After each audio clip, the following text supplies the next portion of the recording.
The lecture hall fell silent as Instructor Vexthor, a towering Krillian with chitinous armor plating and 4 compound eyes, posed the question to the diverse class of cadets. The Galactic Defense Academy had students from 47 different species, all training to become peacekeepers across the known universe. Cadet Leah, Cadet Owen.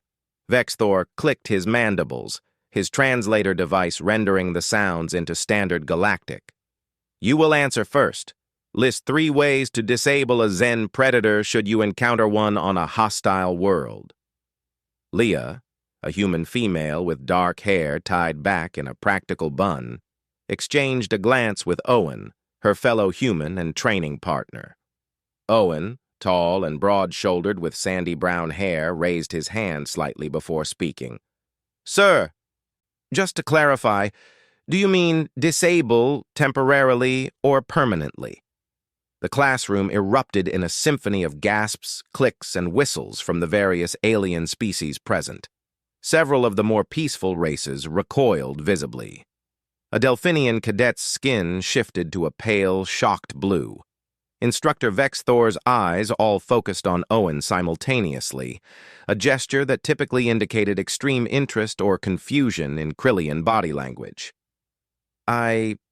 Excuse me? The question, sir, Leah chimed in, standing beside Owen with military precision. Are we discussing temporary incapacitation for study and relocation, or permanent neutralization of the threat? Vexthor's mandibles worked silently for a moment. In his 300 cycles of teaching at the academy, no species had ever asked for that particular clarification. The Zen predators were apex hunters, 12 feet of muscle, fang, and claw, with acidic blood and a skeletal structure that could withstand small arms fire. They were the nightmare species used in scenarios specifically because they were nearly impossible to stop without heavy weapons. I suppose the scenario would call for temporary disabling, Vexthor managed, his translator struggling with the uncertainty in his voice. Understood, sir. Owen nodded crisply. Method 1. Target the lateral nerve cluster approximately 8 inches behind the primary jaw hinge. A strike with sufficient force, roughly 1,200 pounds per square inch, will cause temporary paralysis of the limbs for approximately 15 to 20 minutes. This can be achieved with standard human fist force if the angle is correct. The Delphinian cadet made a sound like a distressed dolphin. 1,200 psi from a fist? Leah continued seamlessly. Method 2. The Zen predator's respiratory system, while efficient, has a vulnerability at the 3rd thoracic segment. A penetrating strike here, achievable with a standard combat knife or even a sharpened branch, will collapse the primary lung chamber, forcing the creature into oxygen conservation mode. It will cease aggressive action for approximately 30 minutes while secondary respiratory systems compensate. Method 3, Owen picked up, involves the ocular organs. While armored, the eyes must remain functional and thus maintain some flexibility. A chemical irritant, human capsaicin extract, works excellently. Introduced to both primary eyes will cause temporary blindness and disorientation for up to an hour, allowing for safe extraction from the area. Instructor Vexthor stood motionless. Around the room, alien cadets stared at the 2 humans with expressions ranging from horror to fascination.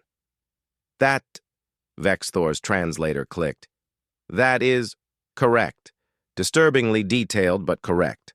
He paused. You said those were the temporary methods? Yes, sir, both humans replied in unison. I hesitate to ask, but what would the permanent methods entail? Leah and Owen exchanged another look. Owen gave a slight shrug, and Leah turned back to the instructor. Would you like all the permanent methods we've identified, sir, or just 3 examples? There are multiple permanent methods? A Quellan cadet, whose species was renowned for their tactical genius, leaned forward with all 3 of its heads. Sir, with respect, Owen said, his tone remaining professional and matter-of-fact, Humans have been apex predators on a death world for millions of years. We've developed extensive experience in neutralizing threats both temporarily and permanently. The Zen predator, while formidable, operates on principles we understand intuitively. Death world? Vexthor's translator nearly glitched on the phrase. Leah nodded. Earth, sir. Our homework from last session indicated we should research our homeworld's classification. We're listed as a Class 12 death world. High gravity, aggressive megafauna, extreme climate variation, hostile microbiology, and over 700 documented species that have evolved specifically to kill humans or our ancestors. We learned to adapt, sir, Owen added. When you grow up on a planet where everything from the insects to the weather is trying to kill you, you develop certain skill sets. The Quellan tactical genius made a note on its datapad with all three hands simultaneously. The Delphinian cadet looked like it might faint. Instructor Vexthor was silent for a long moment, processing this information. Humans had only joined the galactic community 30 cycles ago. They were still being evaluated, studied, integrated. This new context put many things into perspective. Their unusual physical resilience, their apparently instinctive tactical thinking, their disturbing comfort with violence when necessary. Cadet Leah, Cadet Owen, Vexthor finally said.